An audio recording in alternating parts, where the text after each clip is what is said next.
unausgesprochene Wahrheit über die Buttercreme, Leute. Ist euch das nicht auch so gegangen wie mir? Da fragst du dich dann, wieso wird meine Buttercreme so grisselig und so flockig? Was ist denn da los? No? Und dann tust du recherchieren im Internet, da findest du da Futzelche. Und da irgendwie weiß jemand was im Forum, die Mutti hat noch einen Tipp und die Freundin, habe ich mir gedacht, nee, das fassen wir jetzt mal schön alles in ein Video zusammen, ne?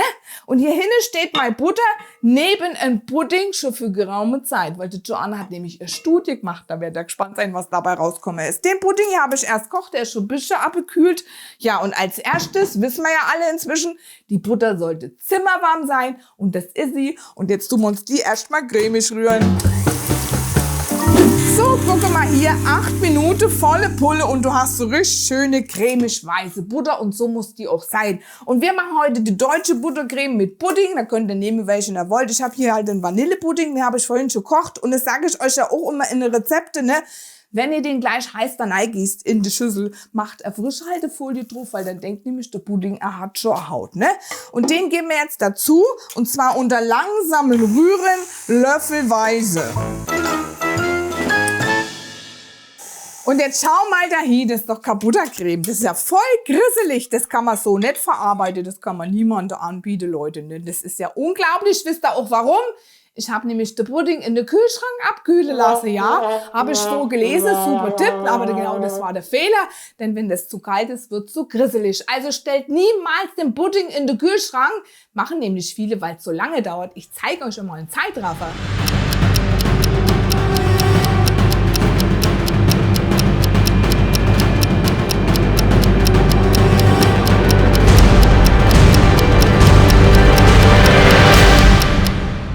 Hättet ihr gedacht, dass das so lange dauern kann, bis der Pudding draußen eine Zimmertemperatur hat? Fast 8 Stunden. Und die Zeit hat man schon nicht, ne? Und wenn ihr das dann im Kühlschrank nachholen wollt, wird es gar nichts. Also könnt ihr das auch lassen. Schüttet lieber den Pudding leicht wärmer rein, aber nicht eisekalt. Aber angeblich soll es ja einen super Tricks geben, wie man das jetzt hier wieder retten kann. Und das probieren wir jetzt aus. Wir brauchen jetzt nämlich ein Wasserbad und da tun wir unser Schüsselchen draufstellen. So, guck, jetzt tun wir das Wasserbad mal richtig schön erwärmen und feste rühren. Jetzt bin ich mal echt gespannt.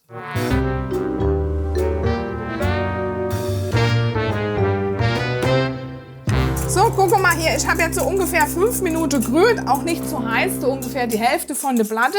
Das ist jetzt auf jeden Fall mal so richtig schön flüssig. Ich probiere es jetzt einfach nochmal, haus nochmal in die Maschine und versuche es einfach nochmal aufzuschlagen.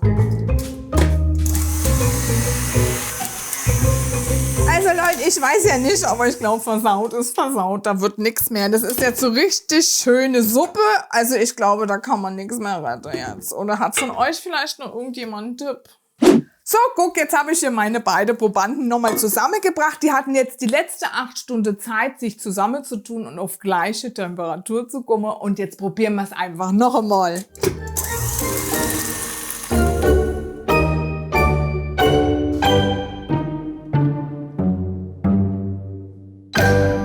So, jetzt schauen wir mal hier, das ist doch so richtig tolle cremische Buttercreme. Nichts ist flockig, einmalig, kann ich euch sagen. Also wie gesagt, wenn der Pudding ein bisschen wärmer ist, so 30 Grad und die Butter hat Zimmertemperatur, dann ist es ein bisschen dünner, aber dann haut es auch hin. Wichtig ist, dass es nicht flockig ist und damit können wir uns doch so richtig schöne Torte zaubern.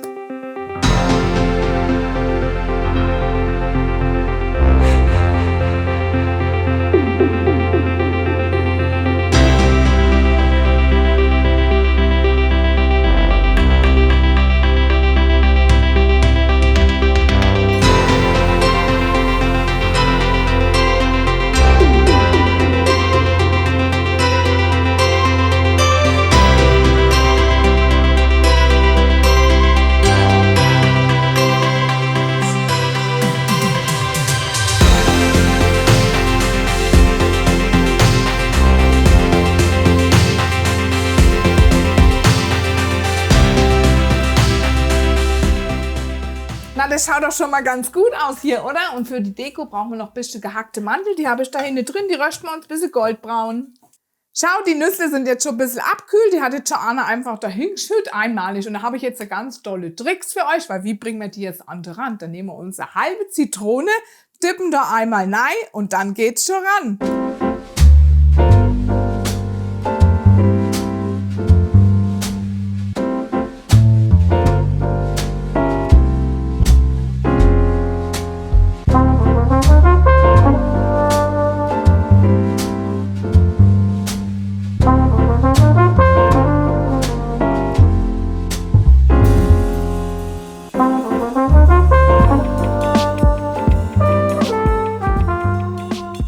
Die unausgesprochene Wahrheit über die Buttercreme. Und wenn es dann so läuft, ist doch herrlich. Ciao, macht's gut!